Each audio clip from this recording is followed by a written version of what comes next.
Database 12c. For example, LREG, the listener registration process, SA, the SGA allocator, or RM, the rat masking slave. Inside one square element, you may see two names. This is to indicate the second, in smaller letters, is a slave of the first. For example, LG processes, new to 12c, are Redulog writer slaves. The processes on the left, starting with RSMN and including also RCBG, are all rack-related processes. Files are represented by cylinders. Storage location for those files are divided into three main areas: fast recovery area, database area, and automatic diagnostic repository. These areas are designated by background rectangles. Exception is the server parameter file. For example, control files can be stored either in the database area or the fast recovery area. Same is true for Redulog files. However, archive log files, flashback logs, image copies, and backup sets are stored only in the fast recovery area. Similarly, the change tracking file can only be stored in the database area. The diagram also depicts the two main memory areas used by the Oracle Database instance, the SGA and PGA, associated with their important structures. This is the end of the presentation. Thanks for watching.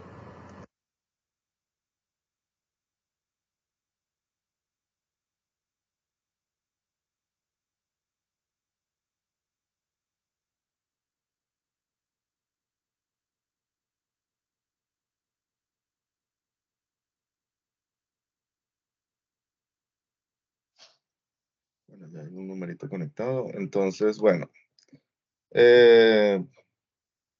¿Alguien quiere hacer algún comentario antes de iniciar?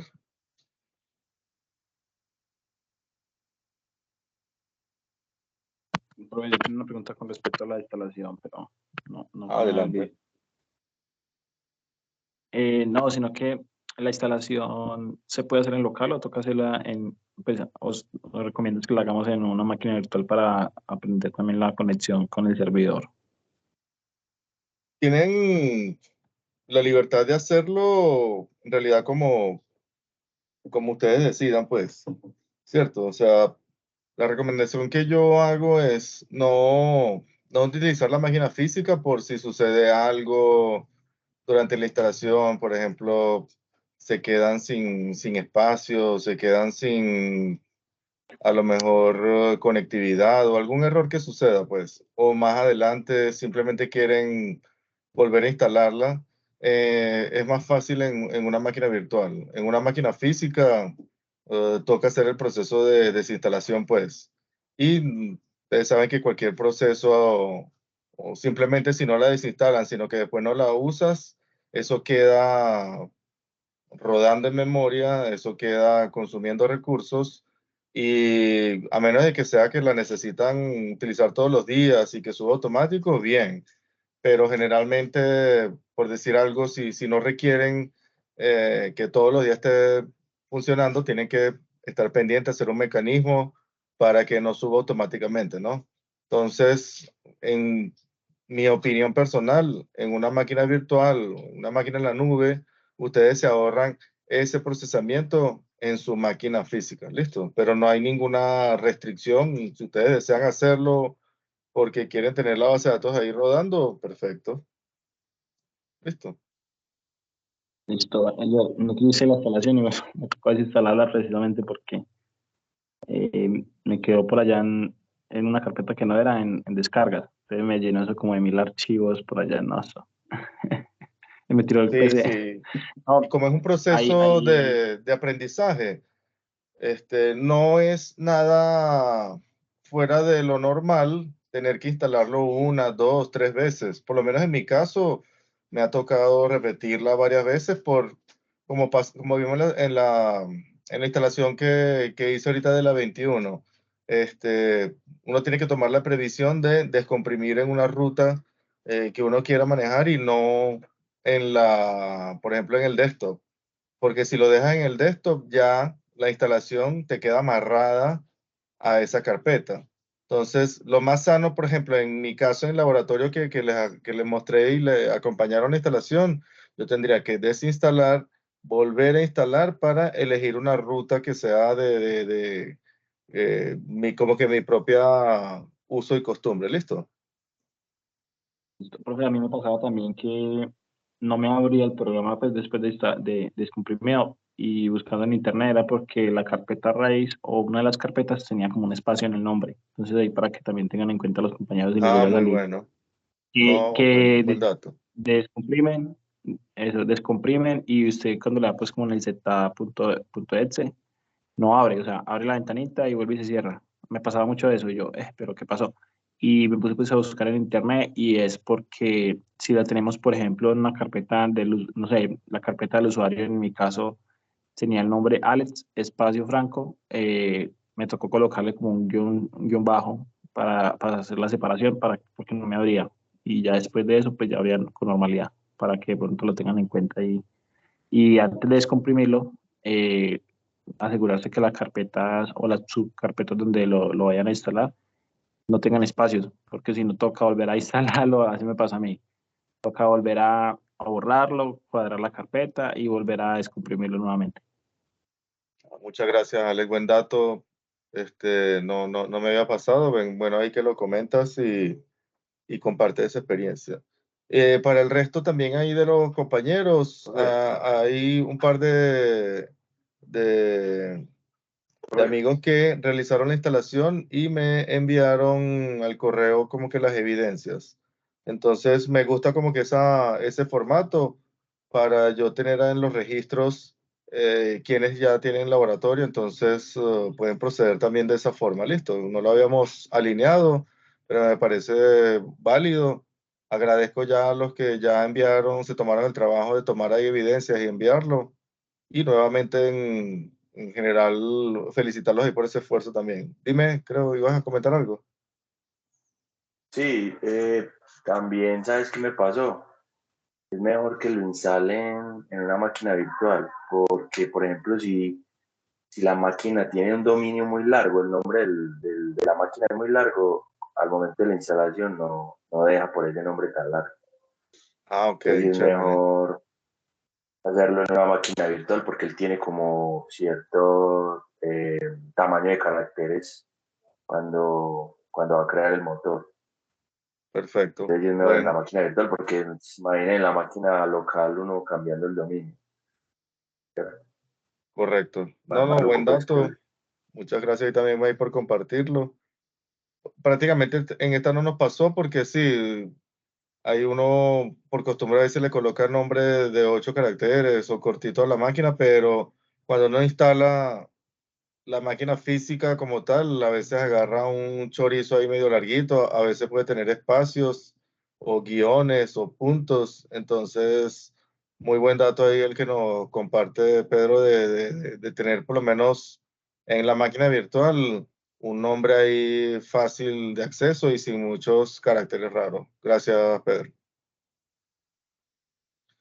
Bueno, como les dije, de aquí hasta la semana que viene vamos a ir, no sé, la semana que viene en clase, cómo nos irá ahí con el audio. Ahí me voy a llevar unos parlantitos ahí para ver si por lo menos podemos seguir escuchando el video. Ya después de que viremos, por ahora no lo estamos analizando mucho, pero creo yo que de hoy en 8, el viernes que viene, Dios mediante, la idea sería ya dejar rodar el video e ir escuchando uno que otro detalle. El video es un poco más completo, ¿cierto? Si vemos, a ver dónde que está, ya lo cerré. Bueno, después lo analizamos en detalle, pero si visualizamos, tiene como que más cargadito porque tiene más cuadritos, más cositas, ¿cierto? En teoría es la misma arquitectura multitenant de Oracle, ¿cierto? Esta está más resumida porque todos los detalles que tienen allá son los procesos tanto en background como en segundo plano, y en primer plano, o sea, el foreground, que tienen ya sus nombres y sus detalles, ¿no? Aquí están como muy resumidos, ¿cierto? Aquí la idea que se quiere tener es los conceptos de contenedor, memoria, área de procesos y la área de archivos, ¿cierto? Entonces aquí la interacción con las bases de datos plugables o PDB y la interacción con su área específica de memoria donde van a estar rodando los procesos. Y aquí ver un poco la conectividad de cómo los usuarios se conectan y tienen acceso. Después, cómo se dividen cada uno de los archivos y cuando se crean las instancias, las bases de datos plugables, cómo se hace ese manejo, ¿no? Entonces, todo esto lo vamos a ir revisando ya ahora con la parte teórica. Esto ya vimos como que una introducción y comenzamos de lleno lo que es el proceso de entendimiento, pues, de la arquitectura. O sea, como, no sé, en una moto, en una bici, entender todo el proceso que involucra la operación de la maquinaria como tal, pues, o levantar el capó de un carro, pues, para entender ahí los aspectos básicos. Acá nos viene de utilidad porque esta es la parte que especializa lo que es el administrador de base de datos. Y desde el punto de vista de la certificación, va muy detallado con las preguntas que se presentan, ¿no? Entonces, no basta con solamente tener una capacidad de instalar, operar, conectarse, hacer un query. Eso es, digámoslo así, como que lo mínimo, ¿cierto?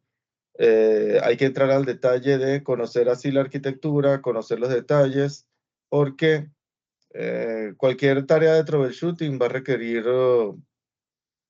conocer varios elementos. Entonces, bueno, empecemos de lo más simple.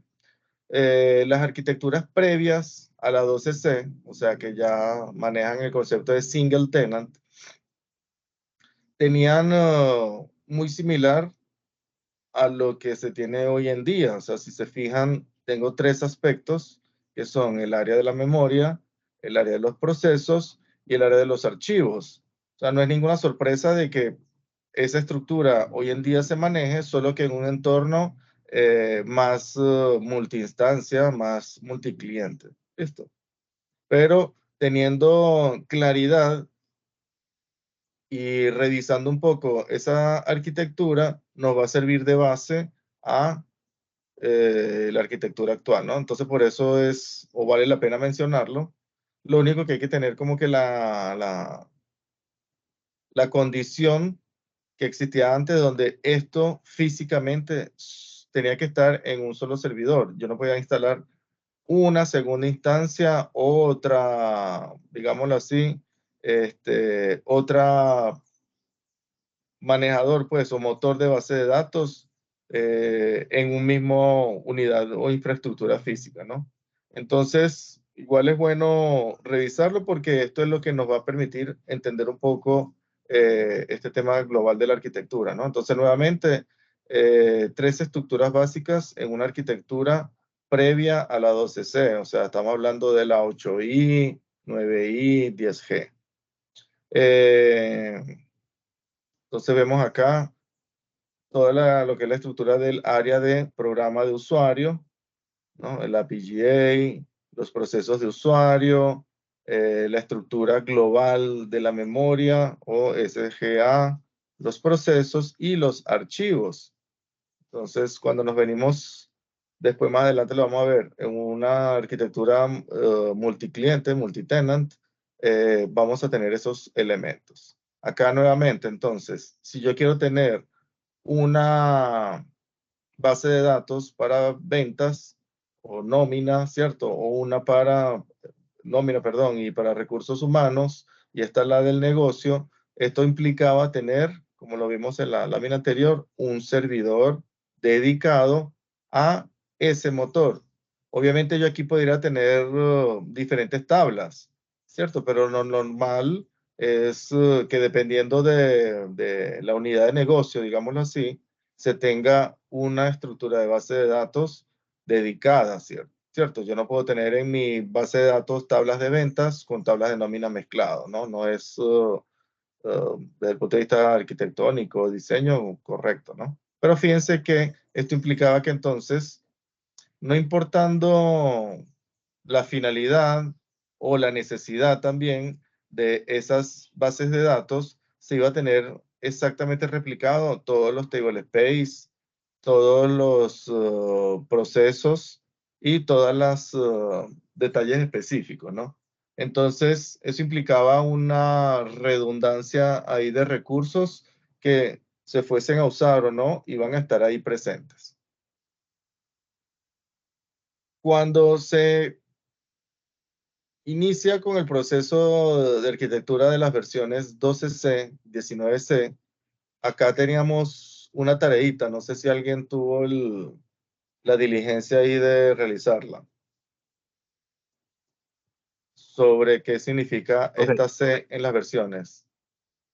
pues yo por ahí leí, pero que era Cloud Computing, que era como bases de datos orientadas a Cloud Computing. No sé si sea eso o te confundí. Excelente, Alex. Ahí, gracias ahí por la intervención. Sí, precisamente cuando veníamos en estas estructuras previas, por ejemplo, la 8i era de infraestructura, la 10G, 11G era de grid, y cuando por el manejo interno que tenían de sus elementos y componentes, cuando inicia la primera versión 12C, es de Cloud Computing para visualizar un entorno más integrado desde el punto de vista que podría tener diferentes instancias y podría tener un manejo a nivel de data center o de un servidor en la nube precisamente, ¿no?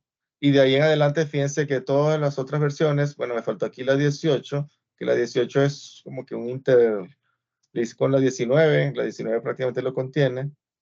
Y el otro gran salto habrá sido el de la 21C, pero se mantiene dentro del mismo esquema arquitectónico, o sea, no han habido grandes cambios o diferencias. Y lo que vamos a ver al final de revisar todos los elementos, un poco las particularidades que trae la 19 o la 21. Pero son más features o características puntuales, pero mantienen esta misma estructura que hemos venido revisando acá, por lo menos en los videos. ¿Listo? Entonces, fíjense que a diferencia de la gráfica anterior, donde tengo replicado, digámoslo así, tengo dos servidores y tengo los mismos elementos, ¿cierto? Para manejar una base de datos de ventas, una base de datos de recursos humanos. Acá, en este entorno con la versión, yo puedo utilizar el mismo servidor y comparto esos elementos del sistema que ya vienen por defecto en la plataforma, pero fíjense que aquí puedo maximizar pues el uso de esa infraestructura porque puedo tener las dos bases de datos en el mismo Blade, por ejemplo, en el mismo servidor. ¿Listo? Y fíjense que ya cada uno en particular va a tener sus elementos que la definen, ¿no?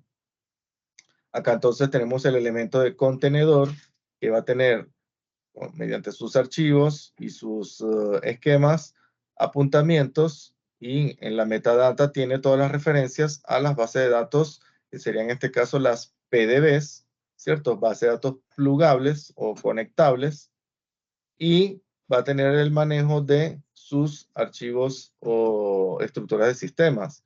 Aquí tengo el área de memoria que estaría compartido para todo el contenedor, y acá tengo los accesos y las definiciones para cada uno de las bases de datos que estén definidas. ¿Listo? Entonces, miren que no cambia mucho desde el punto de vista de los objetos o los componentes. Tengo la memoria, los archivos de sistema o los table space pues, del sistema, ¿cierto? Acá se sigue manteniendo porque la arquitectura prácticamente es muy similar, pero se trae ese gran salto a lo que es manejar un contenedor y permitir tener diferentes instancias dentro de un mismo servidor, digámoslo así, un mismo componente. Entonces acá, bueno, unas notitas para refrescar eso que acabamos de revisar. Entonces, con la versión 12C se introduce una nueva arquitectura denominada Oracle Multitenant. Esta opción Multitenant representa los mayores cambios arquitectónicos en la historia de las bases de datos de Oracle. Bueno, tanto así que de 2012 para acá, en realidad salió por ahí como 2011, 2010, pero se ha mantenido, pues. Lo que es la 21C, que es la más reciente, contiene los mismos principios de la arquitectura, solo que trae algunas características nuevas desde el punto de vista del entorno. Esta arquitectura provee a las bases de datos la capacidad de convertirse en un contenedor de base de datos, o sea, de tener diferentes instancias internamente. Este contenedor se define como un CDB o Multi-Tenant Container Database, donde pueden tener incluida desde cero una o más bases de datos denominadas Pluggable Databases, PDB. Aquí ya para ir adelantando un poquito los conceptos, los datos en sí, o sea, si yo tengo mi base de datos de estudiantes, pues la tabla de alumnos, estarían en las PDBs. Los datos y todo lo que es el manejo de información, pues, de su sistema, de su negocio, va a estar netamente, y esto ya es preguntita ahí del parcial, ¿listo? Mientras que en el container van a estar son los metadatos o apuntamientos a esas definiciones, ¿listo? La data como tal no va a estar en el contenedor y por eso se mantiene ese dato acá que nos indican, pues, este número, ¿cierto? Puede tener 0 o más. No necesariamente un contenedor puede tener información, ¿no? Esta arquitectura, como lo ven acá, este diagrama, muy similar al que vemos ya de la OSC, este más del punto de vista teórico, para reflejar en sí cada uno de los componentes, ¿no? Entonces, en este diagrama ya visualizamos el concepto de CDB o contenedor, ¿listo? Y nos indica de qué está conformado, pues, ¿no? Entonces, el CDB, tenemos lo que es la instancia de memoria o estructura de memoria, la despliegue, pues, de los procesos, ¿cierto? Hay algunos de sistemas, como nos dice el video, que corren a nivel del sistema operativo y hay otros que corren a nivel de usuario, o sea que se activan a demanda, pues, ¿cierto? Entonces, por ejemplo, el System Monitor, el Checkpoint, Process Monitor, son procesos que van a estar operando desde que se inicia el sistema global como tal, o el de Writer, Log Writer. Hay otros procesos como el archiving, ¿cierto? Y otros más que, por ejemplo, el de recovery, que se van a activar de acuerdo a el usuario, sea quien lo inicia, ¿no? No va a estar por defecto. Dentro del container como tal, entonces tenemos esta estructura, la del root container o contenedor root, ¿cierto? Donde está la información del contenedor. Aquí voy a ver los table space, los archivos de control, o sea, en sí lo que conforma la metadata para tener el apuntamiento después a donde está la información, que serían las bases de datos conectables o PDBs, ¿no? Pluggable Databases, que es en sí donde están las informaciones. Pero fíjense que cada una de ellas puede tener los elementos personalizados, digámoslo así, ¿cierto? Yo puedo tener mis table space de system y de sysaux y los otros fíjense que en el caso de la PDB1 tiene uno temporal, en el PDB2 no lo tiene, pero tiene uno de datos y uno de índices. Acá solamente uno temporal y uno de data. Esto es ya dependiendo de cómo sea el negocio como tal. Y tenemos una PDB seed o base de datos plugable de semilla, que es la que nos sirve de plantilla, ¿cierto? Para crear las diferentes PDBs. Que yo la puedo crear a estas bases de datos como un clon de una ya existente o utilizando una plantilla, ¿no? Entonces, esta PDB seed siempre va a estar en la definición inicial, pero no puedo alojar acá información, por eso no se contabiliza Si, por ejemplo, en este container no tuviéramos ni la PDB1 ni la 2, se dice que tenemos 0 PDBs en este contenedor, aun cuando siempre va a existir el PDB seed, pero no se contabiliza desde el punto de vista de los datos. ¿Listo? Entonces, Profe, entrando, adelante. disculpe, yo tengo una pregunta. Entonces, en el TDP temporal, si yo guardo información ahí, después de un tiempo se perdería automáticamente. Muy buena pregunta. Vamos a regresar acá. A ver. Bueno, aquí también lo estamos visualizando, pero vamos a ver en este esquema anterior. Ya después vamos a entrar en detalle en cómo, en cada uno de estos componentes, vamos a sumergirnos a verlo, ¿no? Por ejemplo, el de memoria, no entré mucho en detalle. Fíjense que tenemos dentro de la parte del manejo de la memoria, tengo un área de programa, un área de sistemas. En el área de sistemas tenemos diversos tal componentes. En la parte de archivos como tal, tenemos estas estructuras que son los table spaces, ¿cierto? Tengo el de sistema, el de usuarios, uno temporal y el de datos. El manejo de archivos temporales, que por ejemplo cuando ustedes los que instalaron o cuando vieron la instalación, viene por defecto, esa información que está ahí la administran los procesos. Entonces, si se tiene una información, un query, pues, que tiene que realizar un procesamiento, cálculos, esa área temporal es la que se utiliza para hacer esos manejos de los procesos.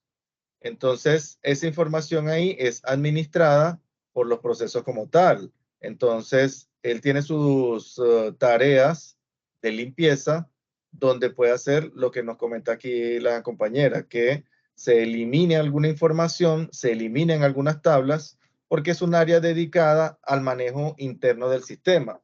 Y si él necesita espacio para liberar, para hacer un cálculo a nivel de memoria específico, él va a utilizar esa área específica. Si yo defino entonces mis datos, ¿cierto? Que son los, no sé, las tablitas de usuario, de notas y todo, y lo defino en el área temporal, estoy corriendo el riesgo que uno de estos procesos elimine esa información, la depure, porque es como, por ejemplo, cuando ustedes se manejan en un archivo, perdón, en sus sistemas operativos, ¿cierto? Si venimos, por ejemplo, acá, a ver, aquí C, aquí hay una carpeta que es Program Data, que fíjense que está como oculta, y dentro de ella está la parte de procesos temporales.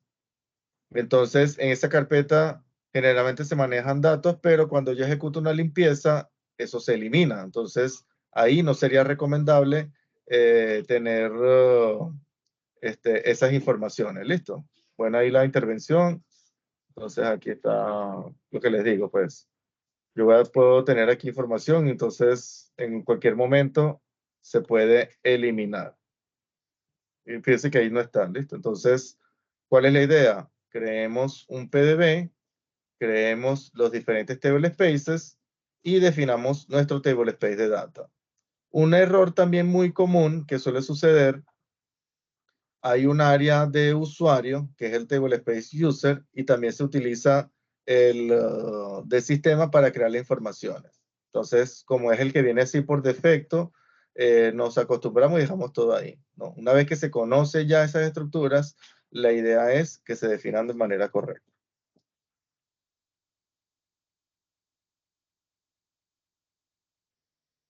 Entonces, bueno, tomando como que un nivel más de detalle con respecto a los contenedores, ¿cierto? Entonces, la idea es detectar los elementos. A rasgos muy generales, un CDB, que es el container, está conformado por archivos de control, archivos de datos, archivos temporales y los read logs, ¿cierto? Tenemos una estructura que es el CDB root, que es el nivel donde van a estar estos elementos o archivos de control más el PDB seed. Estos elementos van a conformar lo que es la metadata y son los que nos van a tener como que el apuntamiento o la información pues de ubicación de cada uno de los PDBs que estén definidos. cada PDB, o sea, Pluggable Database, va a estar conformado por los archivos o table space de datos, undo y los temporales.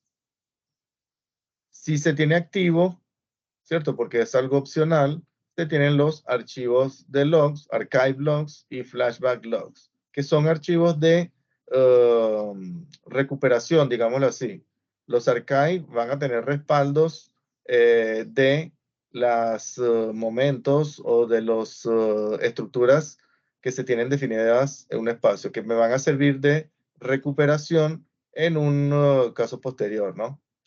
Al igual que el flashback es un área donde yo puedo realizar una, no sé, una consulta, puedo realizar una tarea y en esa área voy a tener como que almacenado la información para que si se ejecuta todo de manera correcta, digámoslo así, finaliza bien, entonces yo puedo después liberar este espacio.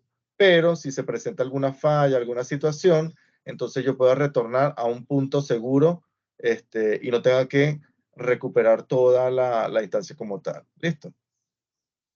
Entonces, en este root o CDB root, fíjense que tenemos ya físicamente alocado lo que es el PDB seed y las bases de datos como tal, ¿no? Entonces, a ver, similar a una base de datos convencional, las partes funcionales son archivos de control, datos, registros. Cuando se crea un CDB automáticamente, se crea el root container que tiene todos estos elementos. ¿Listo? Esta gráfica entonces nos visualiza cómo es el manejo, pues, ¿no? Entonces, una base de datos plugable como tal serían las diferentes instancias que pueden estar definidas en un contenedor. Con esta arquitectura se permite como que una mejor administración, pues, por parte del DBA, porque él puede ejecutar tareas de mantenimiento, por ejemplo, un respaldo global al contenedor y ahí automáticamente ya está respaldando todas las PDB que están ahí definidas.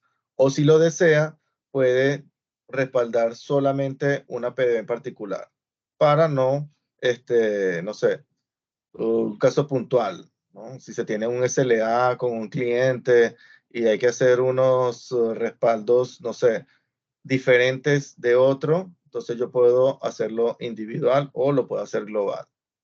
Lo mismo que un mantenimiento, o sea, yo quiero hacer una actualización, unos parches específicos, si yo lo aplico a nivel de CDB, obviamente ya se actualizan todos los PDB, ¿no? Entonces, esas son varias ventajas que vamos a ir viendo más adelante, pero es bueno que la referencia, que lo tengan claro, porque todos estos son elementos, son preguntas que van a salir en el parcial.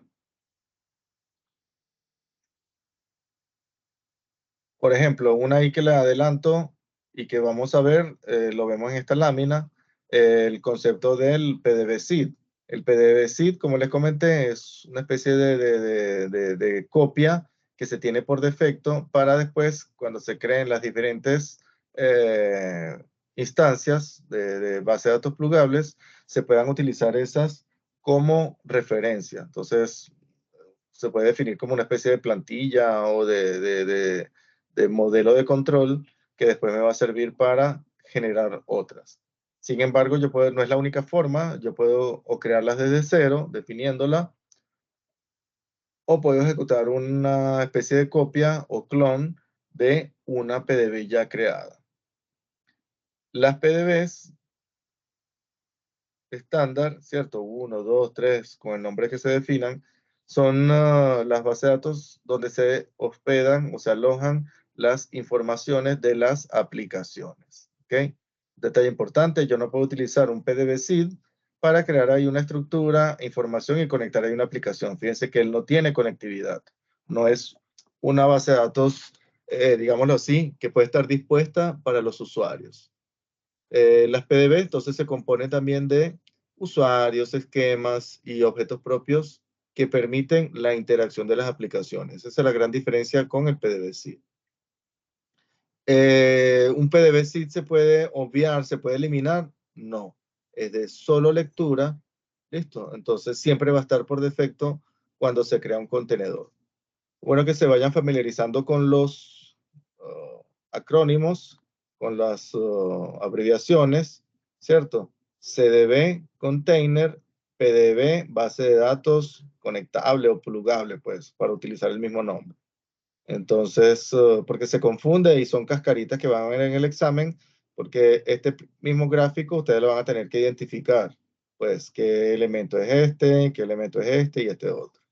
Y van a haber preguntitas siguiendo la línea de la certificación, cascaritas, pues, o sea, para tener bien claridad lo que es la diferencia.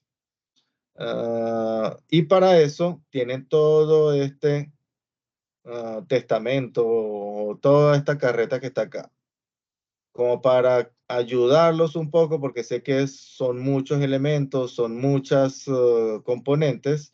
Aquí les hice un resumencito, ¿no? No lo voy a leer ahorita porque esto es más que todo como que un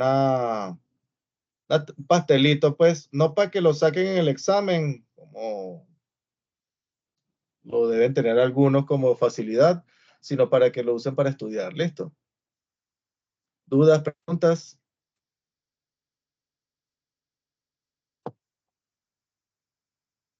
¿Qué va a No, salir en todo. el parcial? Toda la teoría que hemos visto hasta acá. Dime, qué pena. No. Estaba diciendo que no, que hasta ahora, claro. Sí, bueno, listo. Sí, es mucha teoría y hay que leer, pues, y hay que estudiar. Entonces, fíjense que aquí está el detallito que les comentaba. El PDB-SID es read only, o sea, solo lectura. Quiere decir que no lo puedo eliminar. Entonces, ahí ya tienen ya varias preguntitas que les adelanté que las pueden ir tomando notas para el examen. ¿Listo? Bueno, y así vamos a hacer con cada nivel de la parte de arquitectura que vamos revisando. ¿Listo? Al final, para los que ya revisaron y descargaron las diapositivas, al final de cada microtema, digámoslo así, de cada componente o estructura de la arquitectura, yo les pongo ahí un resumencito. Espero que no se malacostumbren, pero espero que les saquen provecho, pues, estudiando y revisando. Creo que hay chance para que miremos otra estructura. Vamos a ver si nos da chance de ver por lo menos memoria y procesos y dejamos de la de archivos para la semana que viene para no sobrecargarlos mucho, ¿no? Entonces, el área de memoria, creo que es el que viene ahorita, sí. El área de memoria, vamos a visualizar un poco esos elementos y componentes para entender cómo los procesos interactúan, porque los procesos, fíjense que están como que en esa etapa media, pues, porque son los que van a tener acceso a la parte de los archivos, ¿cierto? A la parte del contenedor, el manejo, y van a utilizar la memoria para depositar, digámoslo así, los resultados de manera temporal para que el usuario pueda tener acceso a ellos. ¿Listo? O sea, nosotros como tal no abrimos un archivo físico para ver la información, porque si no, no vamos a entender nada por la forma en que va a estar ahí desplegada. Lo normal es utilizar como que los caminos, cuando se hace un query y me lo presenta ahí el resultado, lo que está sucediendo por detrás es un proceso que está accediendo a esa información y utilizando todos estos elementos de memoria para colocarlo. Y después dejarlo disponible en el área específica de usuario. Entonces vamos a ver todos esos elementos. La estructura de la memoria, entonces, a grandes rasgos se divide en dos grandes espacios, un área de programa, ¿cierto? El área global de programa, que es la zona que tiene acceso a cada proceso de Oracle. No es compartida desde el punto de vista con las informaciones de control. No se comparte, digámoslo así, desde el punto de vista de entre otros procesos, otras instancias o con los usuarios. Está conformada por un área de lo que es el área de trabajo de SQL y internamente tiene funcionalidades con respecto a lo que es el ordenamiento, el acceso y la distribución de la información, ¿cierto? En esta área de programa se tiene el apuntamiento también a lo que es las sesiones, ¿no? Entonces, él acá tiene, digámoslo así, la agenda, ¿cierto? Donde va a saber dónde está conectado cada usuario y qué privilegios y qué accesos tiene. Hay un área privada interna del manejo del SQL. Fíjense que es diferente del área de SQL normal, ¿cierto? Donde acá es que los clientes van a tener acceso a las informaciones para ver los resultados, ¿cierto? Entonces tengo los procesos de clientes que van a acceder estas estructuras para poder realizar las respuestas a los procesos que los disparan, ¿no? Seguidamente tenemos el área de sistema, o sea, memoria global de sistema, que es el SGA, y es la que utiliza toda la plataforma, pues, como tal. Entonces, acá sí voy a tener ciertos elementos que van a tener particularidades diferentes. Por ejemplo, el pool shared o el área de espacio compartido, donde va a tener los procesos espacio para colocar informaciones y sería como que el camino para comunicarse entre sí con otros procesos o con los clientes como tal, ¿no? Dependiendo de la situación, si este espacio no es suficiente, él va a solicitar espacio al área más extensa, ¿no? O la extendida, pues. El flash, el buffer, los buffer como tal, entonces son los que utilizarían los procesos de archiving como tal para alojar la información. Como les dije, por ejemplo, el flashback es una operación que yo puedo realizar de almacenamiento temporal mientras se va ejecutando una tarea. Y cuando finaliza, yo puedo entonces limpiar esa área o desactivarla para que se libere ese espacio, porque esto es memoria RAM como tal, ¿no? O sea, va consumiendo y va ocupando procesamiento y si tengo limitaciones a nivel de memoria, puede crear un impacto también ahí, ¿no? Otras áreas importantes acá para mencionar sería el área de el caché o el buffer caché de la base de datos, que es donde se almacenaría información puntual y en caso de necesitar más espacio tendría una extensión con esta área inteligente. Y después tenemos las áreas fijas, pues, digámoslo así, para intercambio de entrada y salida con los archivos físicos de Java y área fija y de manejo interno, ¿no? Como tal. Entonces, todos estos elementos y una explicación más detallada de cada uno de ellos, lo tenemos aquí en nuestro resumen específico, ¿cierto? Entonces, la idea es, bueno, repasarlo y entender, pues, cómo opera cada uno de ellos, ¿no? Con los procesos, que sería entonces, como les dije, el punto que va a estar accediendo a cada una de estos elementos e intercambiando información o después con la parte física, ¿no? Tenemos diferentes tipos, ¿no? Entonces tenemos varias clasificaciones, pero estos son en sí los que tienen como que el acceso a la información y ellos utilizan la estructura de memoria para dejarla disponible para que pueda tener acceso a los otros clientes que ya pueden ser usuarios físicos como tal o otros procesos que también pueden utilizar información o las aplicaciones como tal. ¿Listo? Los procesos en sí, entonces los vamos a tener clasificados en unos procesos de usuario, serían los que realizan las conectividades, ¿cierto? Los procesos de servidor, que serían los que están por defecto, digámoslo así, como les comentaba y como visualizaban en el video, cuando se inicia el motor como tal, ya hay unos procesos predefinidos que siempre tienen que estar en funcionamiento, y hay otros procesos que están corriendo en background y que se activan de acuerdo también a demanda, pues, de los usuarios y la necesidad, ¿no? Para mencionar solo algunos, porque la lista es inmensa, enorme, acá tenemos los principales, ¿no? Entonces, hay dentro de esos procesos de background, entonces hay unos que son como que mandatorios, obligatorios, otros que son opcionales y otros que son a nivel de slave o de esclavo, ¿no? Entonces, los que siempre van a estar en ejecución son, por ejemplo, podemos mencionar aquí el Database Writer, como su nombre lo indica, es el que me va a permitir escribir la información hacia los archivos. Entonces, este proceso, bueno, aquí voy a regresar un poquito, el DB Writer, fíjense que entonces, si yo hago un query por acá y hago un update, entonces el usuario va a tener acceso a esta parte que es la sesión para ejecutar una consulta.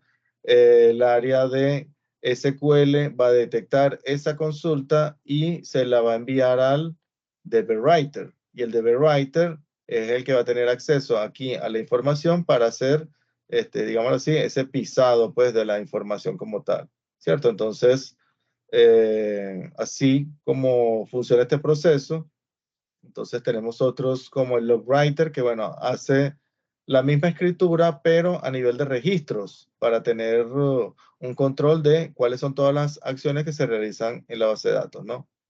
Tenemos el checkpoint. El checkpoint es como una estructura, un punto seguro de retorno.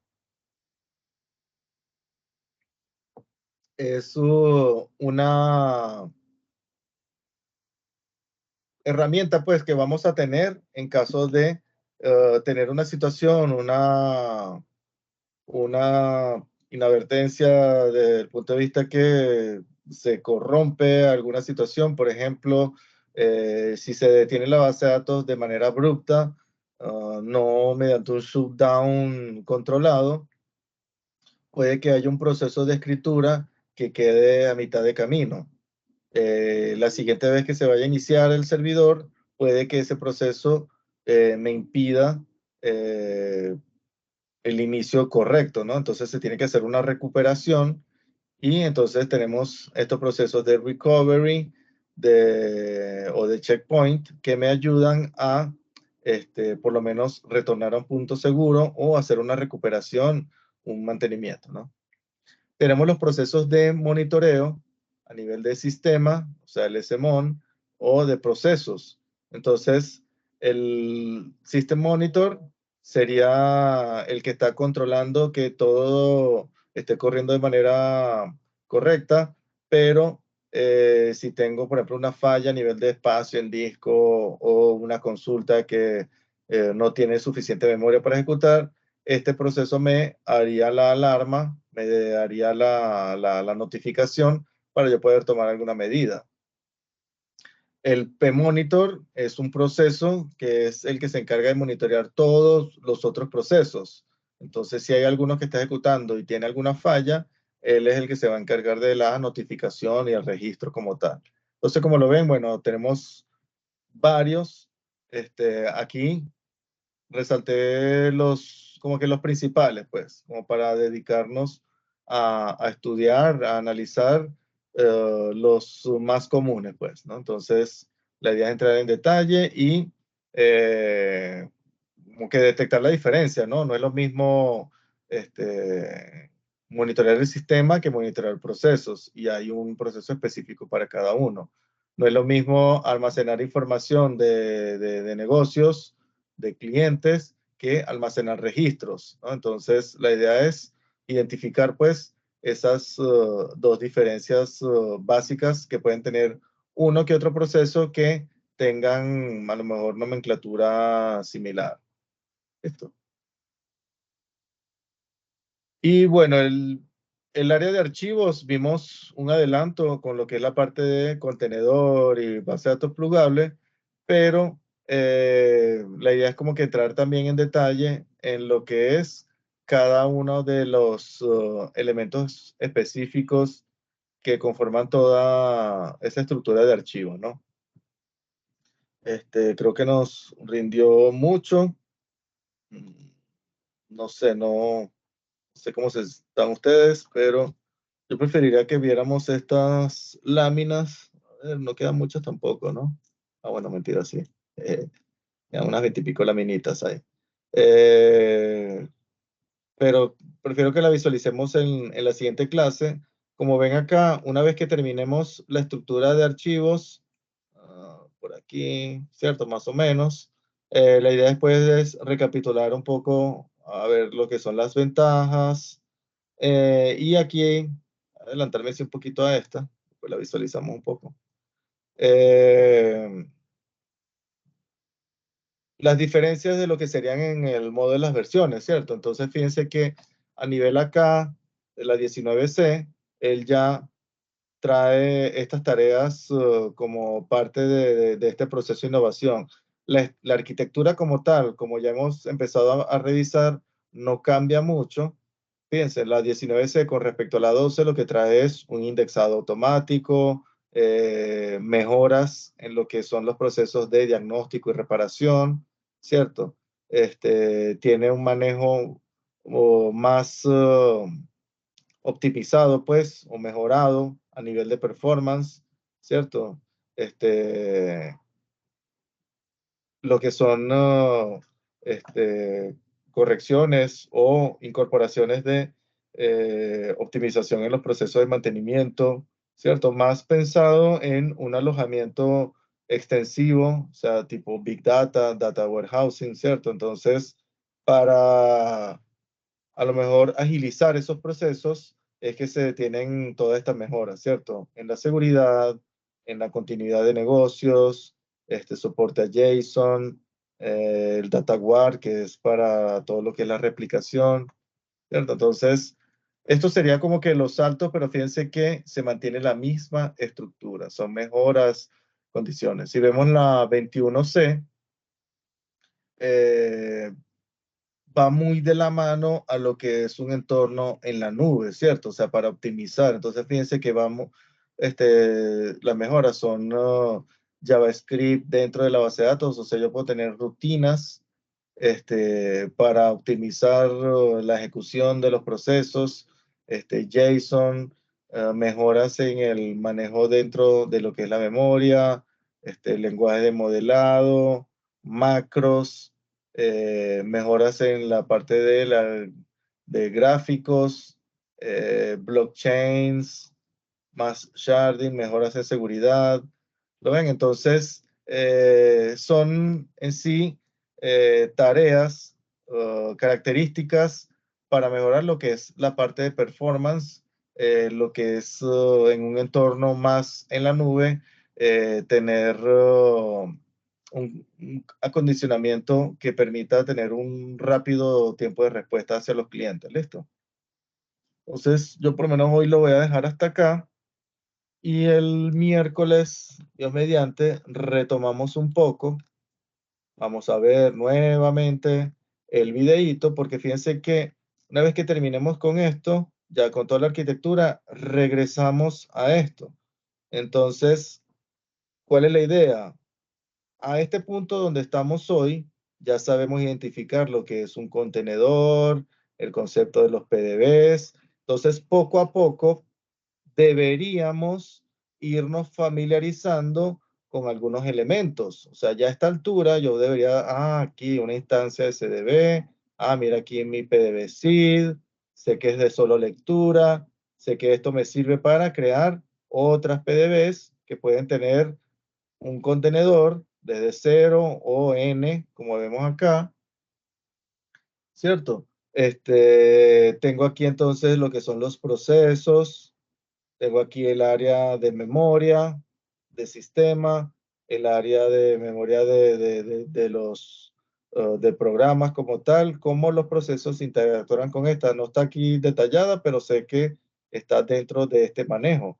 Para que, por ejemplo, exista una conectividad, yo tengo que tener un área donde va a estar todas las sesiones creadas, que es el PGA, ¿no? Entonces sé la diferencia entre el área de programa y el área de sistemas, porque donde están las sesiones es el PGA, donde están, por ejemplo, el área de flashback o el área de recuperación está en el área de sistemas.